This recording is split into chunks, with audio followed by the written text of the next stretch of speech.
Paz do Senhor, igreja. Que bênção, que honra estar aqui. Você coloca um pouquinho? Minha voz é um pouquinho suave. E não espere que a minha voz esteja potente para você dar glória, porque eu não tenho voz, mas você tem glória, amém? Glória a Deus. Que bênção. Pode aumentar só mais um pouquinho? Amém. Glória a Deus. Que honra estar aqui. Quero saudar a todos os líderes. Que trabalho abençoado ao pastor que está aqui. Conheci essa congregação quarta-feira ou terça-feira. Foi uma bênção, né? O culto das irmãs. Glória a Deus pela vida de vocês. Já me sinto em casa, viu, pastor? Agora, a parte que eu mais gostei foi das crianças, né? Vindo abraçar a gente, dar boas-vindas. Não é assim? Glória a Deus. Abra a sua Bíblia. Salmos de número 46. Estou acompanhada do meu marido aqui, Natanael. Ele não gosta que fala que ele chama Natanael não, pastor, porque todo mundo chama ele de Natan. Aí só eu que chamo ele de Natanael, sabe? Aquela intimidade de esposa, né? Mas está aqui me acompanhando, uma bênção. Glória a Deus pela sua vida, viu? Abra a sua Bíblia, Salmos de número 46.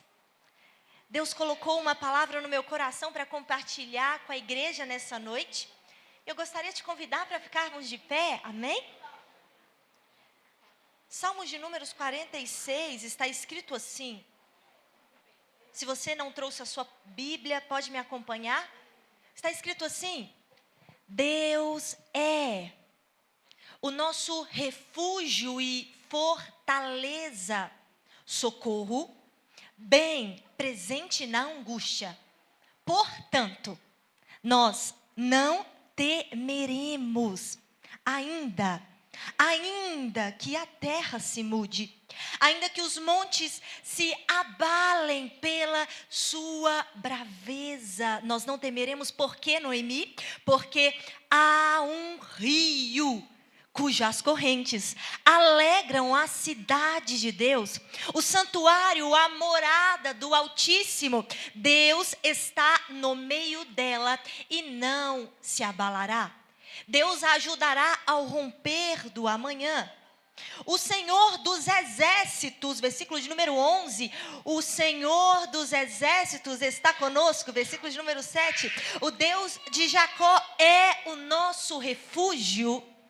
Vinde e contemplai as obras do Senhor, que desolação efetuou na terra.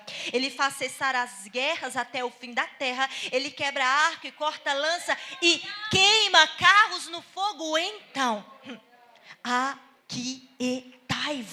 Deus está falando com alguém aqui de forma pessoal. Aquietai-vos e sabeis que eu sou Deus. Serei exaltado entre os gentios, serei exaltado sobre toda a terra, serei exaltado nesta igreja hoje. Deus está dizendo: será que eu posso ser exaltado através da sua vida? Por isso, levante a sua mão e comece a exaltar o nome do Senhor. Comece a engrandecer o nome do Senhor agora. Comece a glorificar, porque Ele é fiel, porque Ele é santo, porque Ele é bom. Amém? Espírito Santo de Deus, nós estamos aqui com um único propósito. O propósito de ouvir a Tua voz. Por isso a nossa oração é: fala conosco. Que possamos sentir a Tua presença de forma palpável aqui e que seja uma experiência sobrenatural no nosso meio. Espírito Santo de Deus, nós estamos aqui e nós estamos Te glorificando por tudo que o Senhor já fez, mas certos e convictos de que o Senhor ainda tem grandes coisas para fazer. Nós Te agradecemos, Senhor. Tudo aquilo que vem para se opor à Tua voz agora, nós repreendemos na autoridade do Teu nome. Senhor Deus, tudo aquilo que vem para tirar a atenção do Teu povo acerca da palavra que será ministrada, nós repreendemos em nome de Jesus. Eu profetizo que vidas serão levantadas aqui. Eu profetizo que vai haver cura, que vai haver restauração de templos espirituais, em nome de Jesus. Amém. Pode se assentar? Glória a Deus. Meus irmãos, jovens que estão aqui, nós acabamos de ler um texto que eu particularmente gosto muito, porque é um texto que vai falar da grandeza de Deus, amém? É um texto que vai falar o quanto o nosso Deus é poderoso, o quanto o nosso Deus é bom. E, de fato, esse texto, ele me deixa bastante feliz e alegre em saber e ler sobre a grandeza de Deus. Agora, o que me chama a atenção nesses salmos, preste atenção, o que chama a atenção nesses salmos é porque nós vamos perceber que existe uma adoração nos salmos muito convicta. Existe uma adoração nos salmos muito intensa. E eu começo a aprofundar no texto e a tentar entender quem são esses que cantam com tanta convicção. E eu descubro que a Bíblia vai me dizer que esses são os filhos de Corá. Agora, o interessante é que esses chamados filhos de Corá, eles não vão cantar de qualquer forma, não. Eles não vão adorar de qualquer jeito, não. Eles vão adorar com certeza e convicção, dizendo com autoridade: Deus é o nosso refúgio. Ele é a nossa fortaleza. Então, eu procurei entender qual era o cenário que os filhos de Corá estavam vivendo, para entender o motivo de tanta alegria, para compreender o motivo da festa, ou melhor, o motivo para uma adoração verdadeira. E, meus irmãos, ao aprofundar no texto, eu descobri que o cenário no qual esses levitas estavam vivendo não era um cenário de alegria, de paz, não. Era um cenário de afronta e ameaça. Noemi, eu não entendi. Eu estou dizendo que independente da situação você pode cantar, independente da luta e provação você pode adorar. Agora olhe para mim. Se eu pregar algo que eu não vivo e eu direcionar vocês a seguirem um caminho que eu não estou vivendo, isso se chama hipocrisia. Então, um conselho para os pregadores, se é que eu posso dar um conselho, porque quem sou eu para dar um conselho? Mas, por favor, pregue aquilo que você vive, porque quando você diz a alguém para fazer algo que não vive, é hipocrisia. Mas quando você diz que Deus pode fazer, mesmo não vivendo aquele milagre, isso não é hipocrisia, isso é fé. Noemi, eu nunca vi um morto ressuscitar. Noemi, eu nunca vi um milagre na minha frente. Noemi, eu nunca vi uma cura de um câncer. Mas deixa eu te dizer, quando você ergue a sua voz com convicção, dizendo Deus é, você está tendo fé e você não está sendo hipócrita. Então, independente do contexto que você vive, você precisa ter fé. Diga que Ele faz, diga que Ele pode, diga que Ele é poderoso, diga que Ele tem poder para fazer infinitamente mais. Ei, tenha fé. Os filhos de Corá tinham fé e eles estavam adorando a Deus. Agora a pergunta é, Noemi, qual cenário é esse que esses levitas estavam vivendo? E a segunda pergunta é, por que um povo que vive em constante afronta e ameaça consegue cantar? E porque um povo que vive em constante afronta e ameaça não só canta, mas eles vão compor um hino de exaltação a Deus. E aqui eu quero trazer você para a história e te levar comigo para a 2 Crônicas, aonde vai nos contar a respeito do reinado de Ezequias. Ezequias foi um jovem instituído por Deus para reinar sobre uma nação que estava corrompida. E eu vou repetir, Ezequias foi um jovem instituído por Deus e fez Ezequias o que era reto aos olhos do Senhor, segundo tudo quanto tinha feito Davi, o seu pai.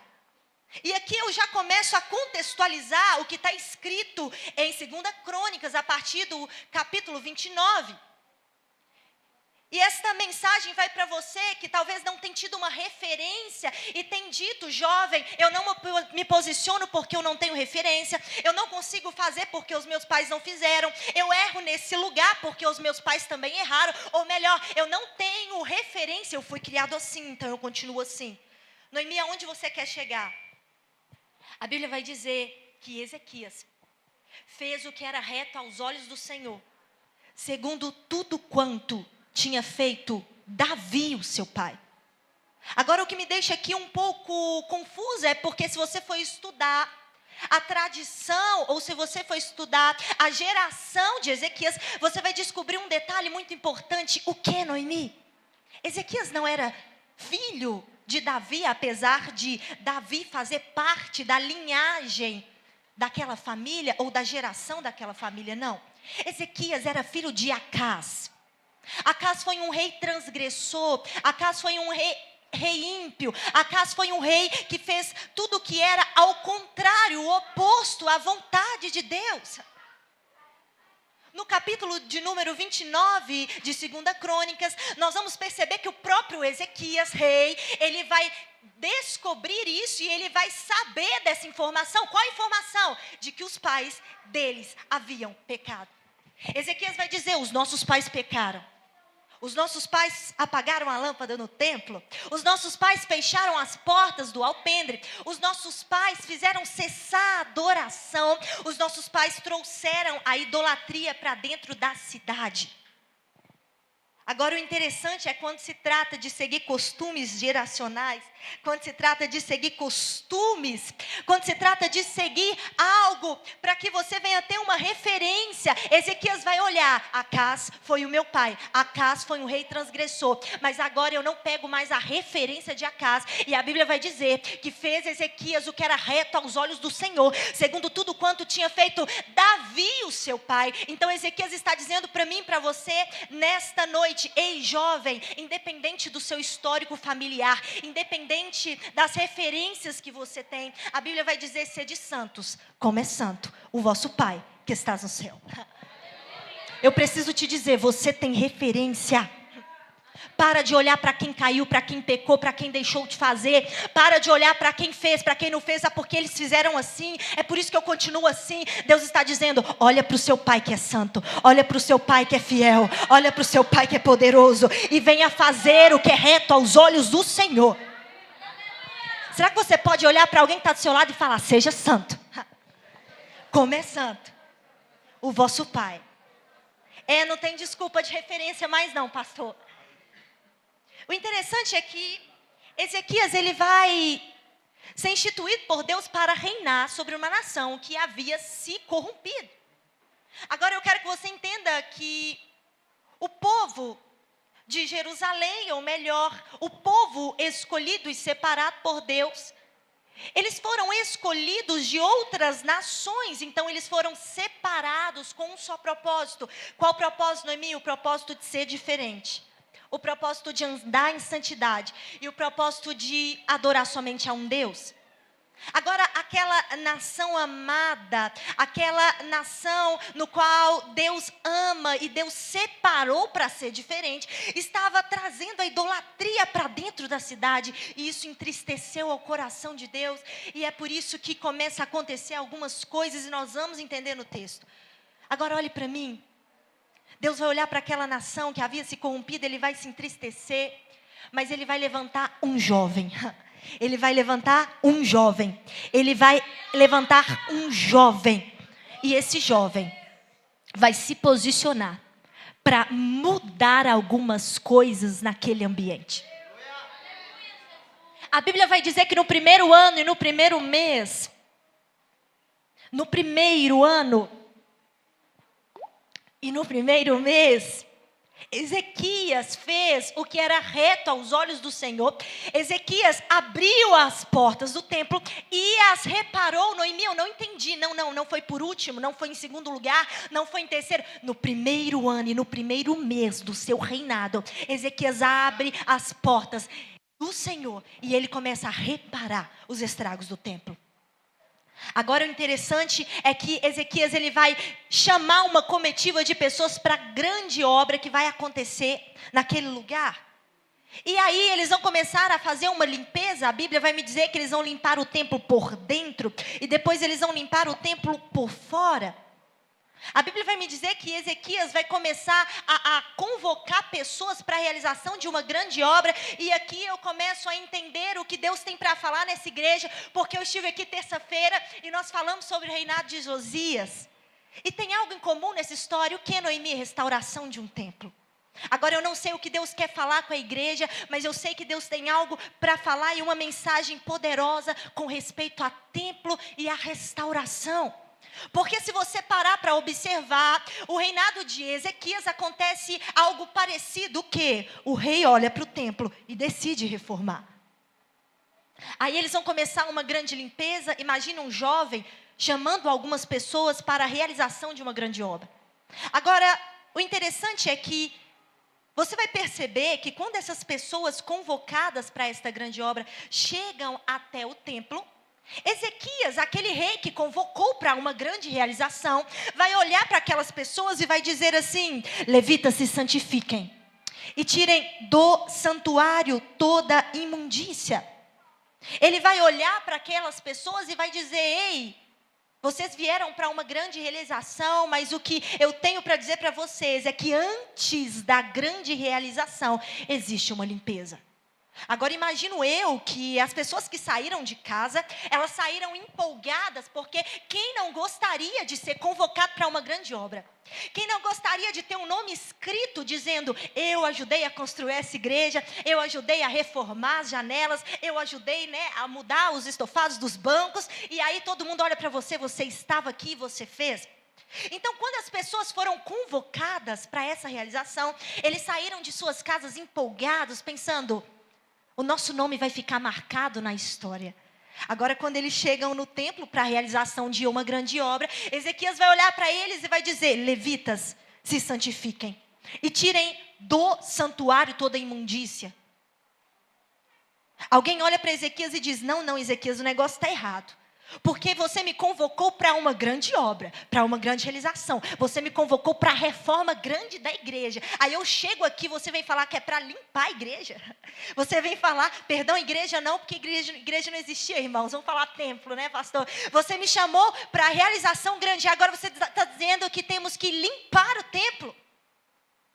Talvez você saiu da sua casa para vir ao culto e você gostaria de receber uma grande bênção, uma grande promessa. Você gostaria de ser convocado para uma grande missão. E Deus te trouxe aqui nessa noite e Ele está dizendo: sim, eu vou fazer algo grande. Sim, eu vou usar você para uma grande realização. Mas antes, levitas, se santifiquem e tirem do santuário toda a imundícia.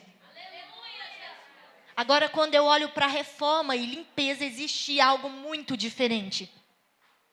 Quando eu digo a palavra reforma, automaticamente vai vir na minha mente alguns comentários no sentido de: que bacana, ficou ótimo, ficou lindo, quanto mudou. Ou seja, a reforma, guarde isso, gera aprovação. Reforma gera aplauso. Reforma gera expectativa de algo novo. Agora, quando eu digo a palavra limpeza, as coisas começam a mudar, porque não sei se é por causa da criação ou porque nós mulheres temos o costume de ser criadas limpando casa. E quando eu digo a palavra limpeza, jovem que está comigo já sabe, o comentário é: ai meu Deus, misericórdia. Ai, de novo? Quanto lixo que tem aqui? Será quanto tempo que ninguém limpa essa casa? E aí, quando eu digo a palavra limpeza, os comentários que vêm à minha mente, talvez na sua mente, não são comentários de aprovação, de expectativa, mas comentários negativos com respeito à limpeza. E de fato é isso que acontece. Mas eu preciso te dizer que antes da grande obra e antes da reforma, Deus, Ele quer fazer uma limpeza. Agora, quando nós falamos de limpeza, nós temos a necessidade e a vontade de querer fugir, dizendo: eu não quero, eu não vou, porque eu fui escolhida. E é assim que nós fazemos com o nosso templo, o templo do Espírito Santo. Quando nós falamos de limpeza, parece que existe um desânimo muito grande, porque quando nós falamos de receber algo, é totalmente diferente. E aí Deus está dizendo: eu tenho algo para fazer nesta casa, eu tenho algo para fazer na sua vida, eu tenho algo para fazer através de você, mas antes, eu quero te convocar para uma limpeza. Eu ouvi certa vez uma pessoa muito especial dizer que os vizinhos da nossa casa vão perceber que nós fizemos uma grande limpeza, não pelo cheiro de limpeza, porque o cheiro de limpeza fica dentro da nossa casa. Então, Noemi, como os nossos vizinhos percebem que houve uma grande limpeza? Eles vão perceber pela quantidade de lixo que fica do nosso latão no dia seguinte. Eles vão perceber pela quantidade de lixo que fica na nossa rua. E aí alguém vai olhar e vai falar: nossa, esse aí limpou a casa. A verdade é que nós reconhecemos tudo que tem dentro de nós, e muitas das vezes, talvez por vergonha, talvez por descrédito de alguém, talvez por alguma dúvida com respeito a se vai valer a pena expor, nós guardamos tudo isso no nosso coração, e o que Deus está mandando é: coloque para fora, traga para fora, exponha, traga para fora, traga à tona o que está dentro. Agora, existe uma preocupação do nosso coração com respeito à limpeza, porque todo mundo vai ver que eu estou chorando muito e eles vão perguntar o que eu estou sentindo. Todo mundo vai descobrir que dentro da minha casa não está tão legal assim, meu casamento não está dando certo. Todo mundo vai descobrir que eu estou precisando de ajuda. E aí existe um orgulho, e eu gostaria de dizer para você, você que está aqui sabe que existe uma limpeza que precisa ser feita. Só existe uma forma de você ser limpo, ao mesmo tempo que você é escondido. Noemi, é porque eu quero ser limpa, sabe? Eu quero ser curada, eu quero ser transformada, mas eu também quero que Deus me esconda, porque eu não quero exposição. Eu vou repetir, só existe uma forma de você ser limpo, ao mesmo tempo que você se esconde. Como? Mergulhando. E é por isso que o texto vai me dizer que Ezequias vai dar uma ordem: peguem todo o lixo que está no templo, levem para fora, e vocês vão levar esse lixo para a beira do ribeiro de Cedron. O ribeiro que toda dor leva, o ribeiro que traz cura, o ribeiro que traz libertação. Todo o lixo vai ser levado para a beira do ribeiro de Cedron. O rio de Deus está passando aqui. Você pode mergulhar nesse rio e você pode ser escondido pela presença do Espírito Santo, mas você também vai ser limpo. Mas o lixo vai sair para fora. Mas chegou o tempo de ser restaurado, e para haver uma restauração precisa haver uma limpeza. Eu não sei o que Deus tem para fazer nessa casa, mas eu estou sendo totalmente fiel à direção que Ele me deu. E o que me vem à memória é que o ribeiro de Cedron já foi citado algumas vezes na Bíblia. Noemi, quais vezes? Nós vamos observar que Davi estava passando uma situação muito difícil. Ele estava passando dias aonde ele havia sido traído. Ele havia sofrido uma traição pelos seus, da sua casa, e Davi estava angustiado, atribulado, ferido, machucado, e a Bíblia vai me dizer que Davi, ele vai passar pelo ribeiro de Cedron. Eu imagino que o mundo espiritual estivesse olhando aquela situação e pensando: ele vai desistir, ele vai desanimar, vai dar errado. Agora também a Bíblia vai me dizer que Jesus, ele tinha tomado a ceia com seus discípulos e faltava poucas horas ali para que ele fosse crucificado e morto, e depois que ele viesse ressuscitar. Mas Jesus também estava com uma ferida na alma, Jesus também estava sendo caluniado, machucado, perseguido pelos seus e traído pelos seus. Agora Jesus está passando também pelo ribeiro de Cedron com seus discípulos para uma crucificação. Jesus está passando pelo ribeiro de Cedron dilacerado, angustiado, porque ele era homem e ele estava angustiado em seu espírito. Mas Jesus passa pelo ribeiro de Cedron. Mas Jesus passa pelo ribeiro de Cedron não foi para morrer, mas foi para ressuscitar, e foi para viver, e foi para dizer: ninguém toma a minha vida, eu mesmo dei para tomá-la depois. Eu não sei qual é a angústia que você está vivendo, qual é a situação, a tribulação, a provação. Mas eu preciso te dizer, o Espírito Santo de Deus te convida a passar pelo rio de águas vivas que está aqui. Será que você pode passar pelo rio, mergulhar nesse rio, ser limpo por esse rio? Eu profetizo que esse rio vai lavar a sua alma. Eu profetizo que esse rio vai entrar em lugares ocultos e escondidos, que talvez você não compartilhou com ninguém. E ele vai lavar, ele vai curar, ele vai libertar. Tem libertação na casa hoje. Tem cura na casa hoje. Deus vai te colocar de pé. Deus vai te chamar para algo grande. Deus vai soprar seu nome. Deus vai te convocar para uma grande missão. Mas antes você vai passar pelo rio. O interessante é que depois da limpeza dentro do templo, eles vão encontrar dois vasos preciosos. E se você estudar o contexto, você vai descobrir que estes vasos haviam sido escondidos pelo rei Acaz. Então Acaz olhou para os vasos e disse: esse aqui não tem muito valor assim e eu vou desprezar. Esse aqui não tem muito valor assim, então eu vou tirar daqui. Esse aqui eu acho que eu vou desfazer, porque nem é tão legal assim, não é tão bonito e não é tão agradável para mim e aos meus olhos. Então Acaz começa a desfazer dos vasos da casa do Senhor. Aí vem Ezequias, um jovem instituído por Deus para reinar, que reina com fidelidade, e ele vai descobrir que tinha alguns vasos que estavam escondidos, vasos preciosos que foram encontrados no momento da limpeza e da reforma.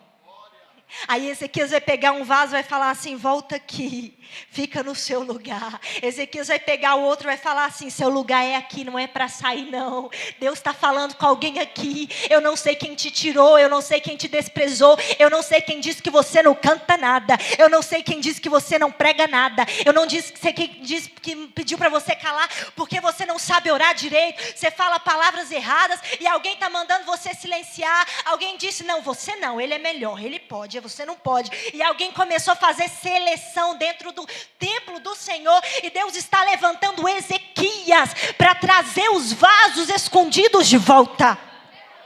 Vai voltar para o lugar. Eu não sei, não sou eu que estou dizendo, o Espírito Santo de Deus está dizendo à igreja: vai voltar para o lugar aonde não deveria ter saído.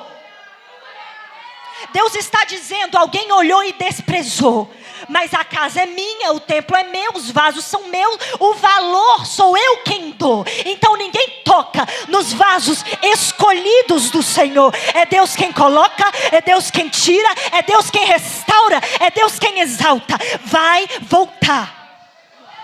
Deus está falando com alguém aqui: vai voltar para a posição, vai voltar para a posição. A obra é minha, sou eu que estou te chamando. Vai voltar para a posição.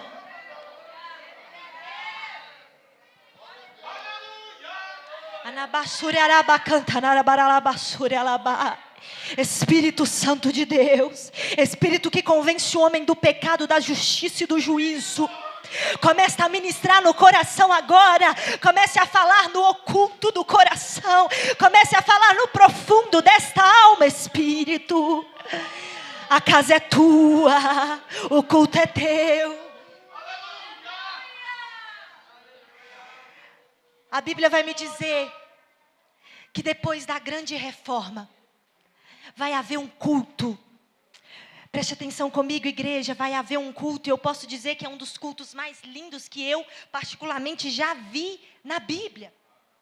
Isso porque Ezequias vai chamar todo mundo, todas aquelas pessoas, para a realização de um culto. Agora, existe um milagre aqui, porque eu estou te falando de uma nação que estava corrompida. Eu estou te falando de uma nação que estava sendo idólatra. Eu estou te falando de uma nação que havia se desviado dos caminhos do Senhor. E a Bíblia vai me dizer que vai haver um culto aonde todos, eu vou repetir, aonde todos vão se dobrar em joelhos e vão começar a pedir a Deus por misericórdia. Então significa que houve uma mudança na cidade significativa. Aqueles que estavam pecando não pecam mais. Aqueles que estavam com idolatrias em suas casas começam a quebrar toda idolatria. E aí aquela limpeza do templo começa a impactar as pessoas, as casas e as cidades. E é isso que Deus tem para fazer neste lugar. A Bíblia vai me dizer que eles vão se ajoelhar, vão colocar os seus rostos no chão. E o culto não finaliza enquanto o holocausto não finaliza. Noemi, o que é isso? Os sacerdotes estão de pé, ofertando a Deus sacrifícios ali. Os levitas também estão de pé. Imagino eu uma orquestra enorme com levitas e adoradores entoando a Deus. E aí as pessoas estão em prantos, de joelhos, adorando a Deus. Agora imagino eu que Deus havia não abandonado o seu povo, mas havia se levantado a ira de Deus contra o seu povo. E a Bíblia vai me dizer que Deus, ele não é conivente com o pecado. Então o povo estava com um pecado muito forte. Então Deus, ele vai tirar a sua mão abençoadora de sobre o povo. Imagino eu que ele vai tirar os seus olhos, porque Deus abomina o pecado, mas ama o pecador. E aí Deus, ele está triste com aquela nação. Agora vai acontecer um culto, imagino eu, não está na Bíblia, que Deus está sentado no trono. E ele vai começar a sentir um cheiro, um aroma. E ele vai dizer: tem alguém me adorando. Tem alguém que se voltou para mim novamente. Tem alguém que está se arrependendo dos pecados. Tem alguém que está clamando, invocando a minha presença. Então quando Deus olha para aquela nação, não tem uma pessoa, mas tem uma cidade inteira de joelhos, glorificando, adorando, bendizendo e aclamando a Deus pelos seus pecados. A Bíblia vai dizer que a festa no céu, quando um pecador se arrepende. Agora imagine a festa que teve no céu, quando uma cidade inteira se arrependeu. Então Deus, ele vai olhar para o povo e vai refazer a aliança com o povo. E o povo vai refazer a aliança com Deus. E o povo vai se alinhar novamente aos caminhos de Deus. E aqui eu preciso direcionar você para algo muito importante. Depois do culto, depois da oração, depois do jejum, depois da campanha, depois da fidelidade. 2 Crônicas, a partir do capítulo 32, está escrito assim. 2 Crônicas 32. E depois destas coisas, e depois desta fidelidade. Noemi, o que é isso? Depois do culto, depois da campanha, depois da limpeza, depois da cura, depois da restauração, depois de você se posicionar para fazer algo na obra de Deus. E depois dessas coisas veio o que, Noemi? Veio Senaqueribe. Não, você não está entendendo. Senaqueribe não veio para fazer amizade, para levar um presente, para se aliar. Não. Senaqueribe se levantou para afrontar e ameaçar o povo de Deus. Mas a Bíblia é específica em me dizer que foi depois destas coisas. Depois desta fidelidade. E depois da fidelidade. Veio a vitória, Noemi? Não, vem o levante de Satanás. Eu estou pregando mentira que passou. Eu acho que acontece isso com você. Eu acho que quando você se posiciona para orar de madrugada, vem aí, começa, o diabo se levanta, começa a confusão, o negócio parece que não funciona. E aí o inimigo começa a te afrontar, te dizendo assim: para de orar. Não está adiantando nada, não mexe com esse negócio de oração não. Você está orando por esse menino aí, ele saía só final de semana, agora ele está dormindo na rua a semana toda. A Bíblia vai me dizer que Senaqueribe, eu já vou finalizar, Senaqueribe vai entregar uma carta de afronta e ameaça. E ele vai enviar esta carta. Eu preciso resumir um pouco a história, mas eu preciso que você entenda isso. Senaqueribe aqui está representando o inimigo da nossa alma. Senaqueribe, por todos os lugares que ele passava, ele ia para matar, roubar e destruir. E é exatamente o que o inimigo da sua alma vem para fazer. Agora tem algo muito parecido aqui com o inimigo no qual Davi foi usado para matar. Noemi, qual é o nome dele? Golias. Golias não tinha poder para fazer nada, entre aspas, mas o que Golias fazia era afrontar o povo todos os dias. Eu estou te dizendo que o inimigo da sua alma não tem poder sobre a sua vida, mas ele vai enviar uma carta de afronta e ameaça. Pode esperar que a carta vai chegar. A Bíblia vai me dizer que Senaqueribe envia uma carta. Na carta está escrito assim: Ezequias, não sei se você conhece, mas Eu sou um rei muito poderoso. Eu sou o rei da maior potência de guerra. E todas as cidades no qual eu decido entrar, saquear e roubar, eu sou bem sucedido. E não tem exército capaz de me vencer. A primeira coisa que Senaqueribe faz é colocar na carta, é como se fosse uma espécie de currículo. Ele começa a colocar na carta as experiências passadas no qual ele foi vitorioso. E se você parar para analisar, isso é exatamente o que acontece na sua vida. Porque quando o inimigo da sua alma te afronta, ele vai olhar para você e vai dizer: lembra da sua avó? Aquela irmãzinha que ia para a igreja de cor? Pois é, lembra do fim dela? Deu tudo errado, separou do marido, né? Não deu certo? Pois é, você está indo para a igreja, está achando que vai dar certo? Do mesmo jeito que eu destruí ela, é assim ou não? O inimigo, ele começa, você está achando que você vai fazer faculdade, vai passar? Olha para você ver, fulano de tal fez e não passou. Esse negócio é difícil demais, você não vai passar não. Ei, está achando que casamento vai dar certo? Casamento é coisa que não dá certo. Porque olha para você ver sua tia, olha sua irmã, todo mundo com casamento frustrado. E aí Senaqueribe vai mostrar tudo aquilo que ele já fez, dizendo: eu sou poderoso para fazer novamente. Agora o que é interessante aqui, primeiro ponto, ele vai colocar uma espécie de currículo dizendo o que ele pode fazer. Segundo ponto, a carta vai estar dizendo que tem um conselho. Conselho de quem, Noemi? Do próprio inimigo da nossa alma. Qual conselho é esse? Ele vai dizer assim: não adianta orar. Ei, Ezequias, eu sei que vocês vão invocar ao Deus de vocês, mas não adianta orar, não adianta aclamar. Por quê? Porque eu também invadi outras cidades, no qual eles também invocaram ao Deus deles, eles também entregaram oferta aos deuses deles, e ninguém foi capaz de livrar eles das minhas mãos. Então, Ezequias, se você está achando que o seu Deus vai te livrar, não vai. Agora olhe para mim, igreja, que é uma chave de Deus para você. Ezequias pega a carta de afronta e ameaça. Imagino eu que ele vai ler aquela carta e, primeiro ponto, ele vai fazer exatamente ao contrário do que a carta estava pedindo ele para fazer. Noemi, eu não entendi. A Bíblia vai me dizer que Ezequias, ele pega a carta nas mãos. Agora eu estou aumentando um pouquinho, porque imagino eu que foi assim, porque Ezequias era pentecostal. Ezequias pega a carta, coloca no joelho, se dobra e começa a orar. A Bíblia vai me dizer que Ezequias entra para o secreto. Ele rasga as suas vestes, coloca o rosto no pó e ele vai clamar ao Deus de Israel. Mas existe algo dizendo na carta: não clame, não ore, pare, não adianta. Ezequias faz exatamente ao contrário. A pergunta é: por que você está fazendo tudo aquilo que o inimigo da sua alma tem te pedido? Por que você não está fazendo ao contrário do que ele te pede? Não adianta vir no culto, porque hoje em dia o negócio é online. Meu filho, pega a sua biblinha. Vem no culto domingo de manhã, vem no culto segundo, vem no culto terça, vem no culto. Ah, Noemi, não tem culto terça e quarta, faz culto na sua casa. Faz culto da casa do ciclo de oração da irmãzinha. E começa a fazer culto. Porque se o seu inimigo da alma está falando que não precisa de culto, é porque você precisa fazer culto. Começa a fazer o contrário. Não adianta orar, então ora. Não adianta jejuar, então jejua. A Bíblia vai me dizer que Ezequias se levanta. Pastor, pode me chamar, viu, irmãos?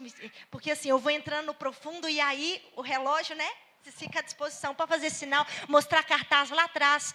Irmã, acabou seu tempo. Ah, eu vou entender, eu não vou ficar chateada. Mas vamos lá. Ezequias vai levantar. E ele vai ter com o profeta, a Bíblia vai dizer que o profeta vai ser um instrumento de Deus para falar com Ezequias. Amém?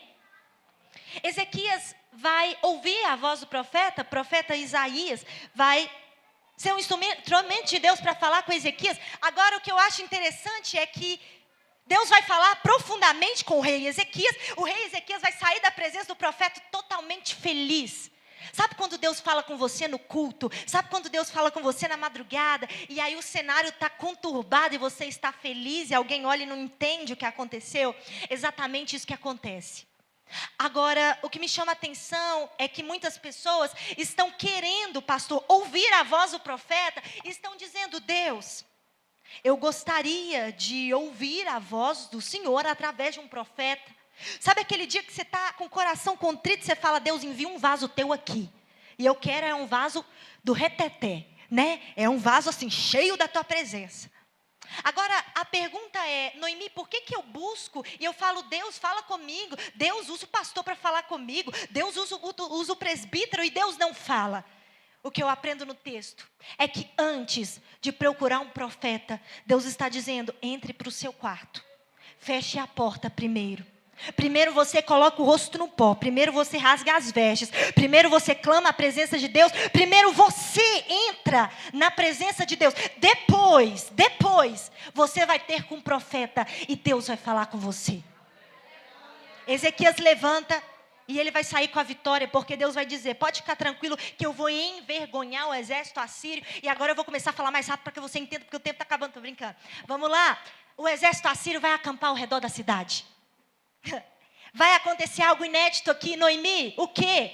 São mais de 185 mil homens acampados ao redor da cidade. Essa era uma estratégia de guerra usada naquele tempo. O que eles faziam? Acampavam ao redor da cidade, impedindo que as pessoas saíssem e entrassem. Então imagine que nós estivéssemos aqui no culto e algumas pessoas cercassem essa igreja e eu e você ficássemos aqui presos. No primeiro momento a gente ia começar assim, ficar tranquilo, mas as horas iam passando, o sono ia chegar, aí ia faltar água, ia faltar comida, até o ponto da gente começar aqui, né, a confusão, é porque eu preciso de água, porque meu filho está com sede. Ah, mas eu também estou com... Aí começava a briga. Esse era o cenário daquele tempo e era a estratégia de guerra. Eles cercavam a cidade com o objetivo de fazer com que o povo ficassem presos, aí iria acabar a água, iria acabar a comida, o povo começava a brigar e eles iriam se render. Agora preste atenção, porque o inimigo da sua alma tem duas estratégias para entrar, matar e destruir. Noemi, por onde ele entra? Por dois lugares. Primeiro, ele entra se você ficar sem água e sem comida e se render a ele. Segundo, ele entra se ele achar uma brecha no muro. Senaqueribe está lá procurando uma brecha no muro, mas ele não achou, porque antes dele chegar, Deus deu uma ordem para Ezequias fechar a brecha do muro, porque Ezequias entende que a vitória quem dá é Deus, mas a brecha quem fecha é você. Eu vou repetir, a vitória quem dá é Deus, mas a brecha quem fecha sou eu. Eles vão fechar as brechas do muro. Segundo ponto, Deus vai falar a Ezequias, Senaqueribe está chegando aí.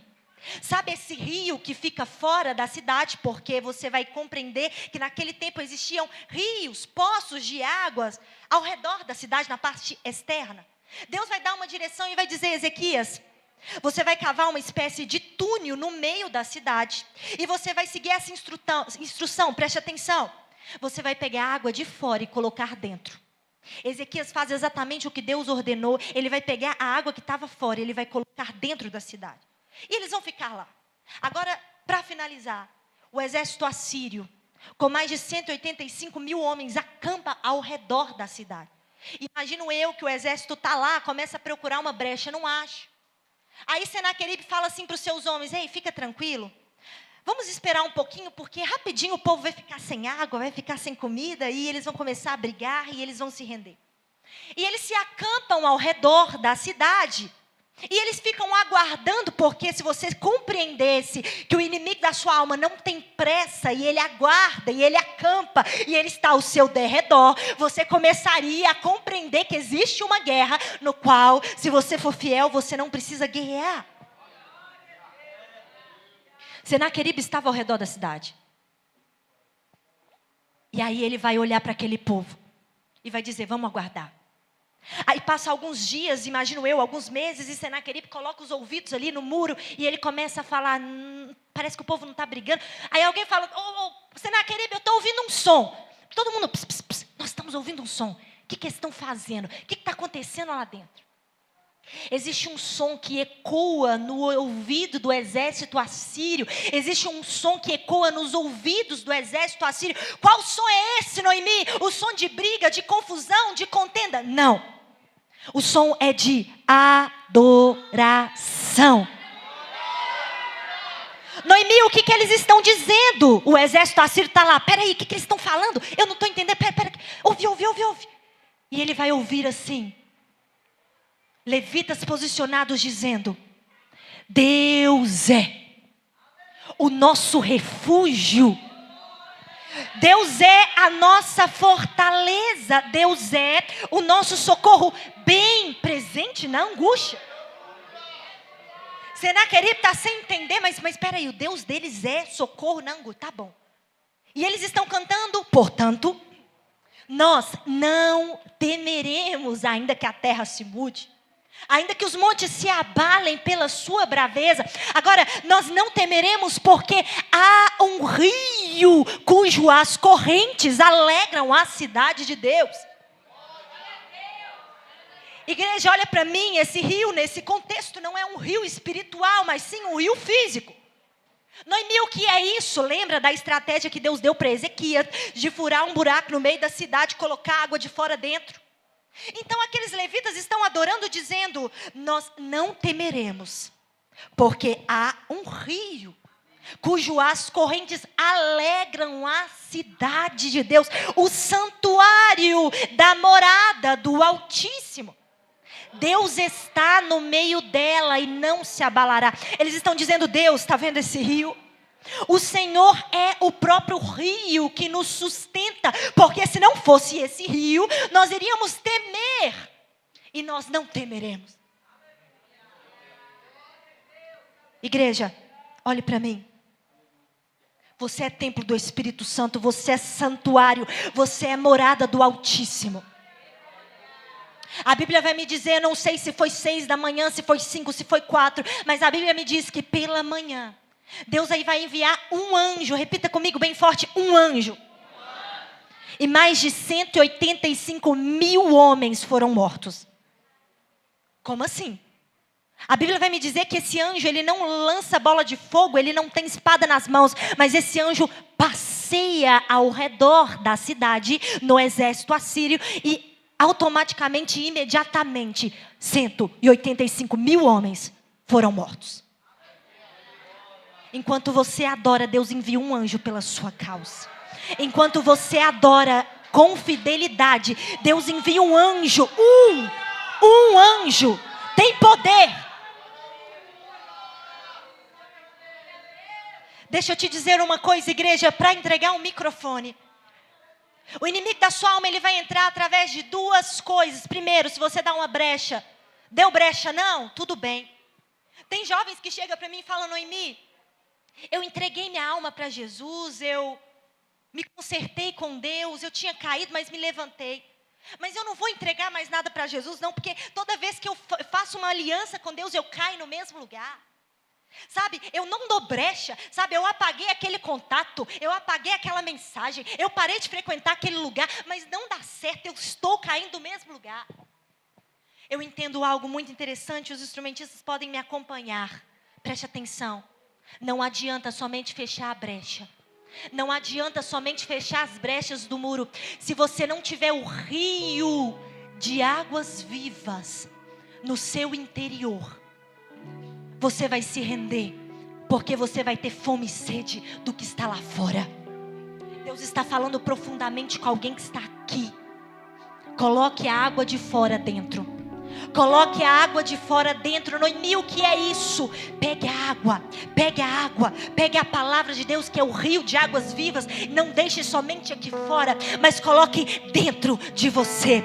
A Bíblia vai me dizer: guardei as tuas palavras no meu coração, para não pecar contra ti. Juventude que está aqui nessa noite, se você somente fechar as brechas, você vai se render, porque você vai ter fome e sede do que está lá fora. Mas Deus está dizendo: pegue a água que está fora, coloca dentro. Nós não temeremos, porque há um rio as correntes alegram a cidade de Deus. Será que você pode ficar de pé? Será que você pode começar a invocar a presença de Deus, dizendo: Deus, eu quero esse rio. Deus, eu quero ser cheio. Deus, eu quero ser transformado. Deus, eu quero ser limpo. Você que tem um grande chamado, você que tem um grande propósito, você que tem algo grande para que Deus faça através de você na terra. Deus está dizendo: posicionamento. Pegue a água que está fora e coloca dentro. Algumas nações ficaram se questionando por que povo de Israel conseguiu vencer essa batalha. Senaqueribe foi lá em casa semana passada e deu tudo errado. Senaqueribe foi lá na nossa região e matou, roubou, destruiu. Nós também clamamos, pastor, aos nossos deuses, mas nada aconteceu. Aí alguém vai dizer: que culpa eu tenho? Se o Deus deles tem olhos, mas não veem, tem mãos, mas não apalpam, tem ouvidos, mas não ouve. O Deus de Israel é poderoso para salvar o teu povo. Eu não sei o que você está passando, mas Deus, Ele tem ouvidos para ouvir. Deus, Ele tem olhos e Ele vê. Deus, Ele consegue contemplar a angústia da sua alma. O seu Deus é poderoso para responder. Por isso comece a clamar agora, certa de que você serve ao Deus de Israel. Será que você pode adorar agora como os filhos de Corá? Será que você pode adorar agora como os levitas adoraram em um tempo de guerra? Comece a adorar agora. Existe um rio, Senhor, que flui do teu grande amor. Águas que correm no trono, águas que curam, que limpam, por onde ele passar, por onde o rio passar. Oh, aleluia, deixa o rio passar na sua vida, irmão. A palavra de Deus que transforma a nossa vida, leva a vida do próprio Deus, porque as palavras dele são espírito e vida. Está neste lugar. Creia na palavra de Deus.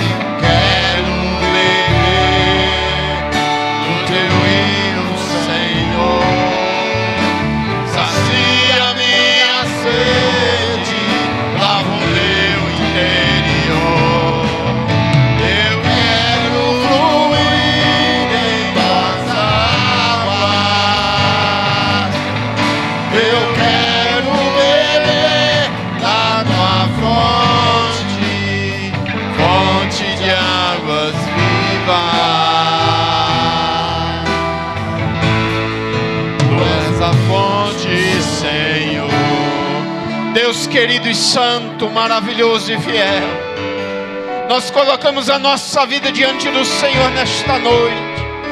Meu Deus, que a Tua palavra venha entrar pela nossa vida, venha limpar, Senhor, venha tirar para fora tudo aquilo que não pertence ao Senhor, tudo aquilo que não nos leva à Tua presença. Meu Deus, que a Tua palavra venha nos encher de vida e vida com abundância. Venha encher da Tua graça e do Teu poder. Venha transformar, meu Deus, a nossa vida e tudo que está à nossa volta.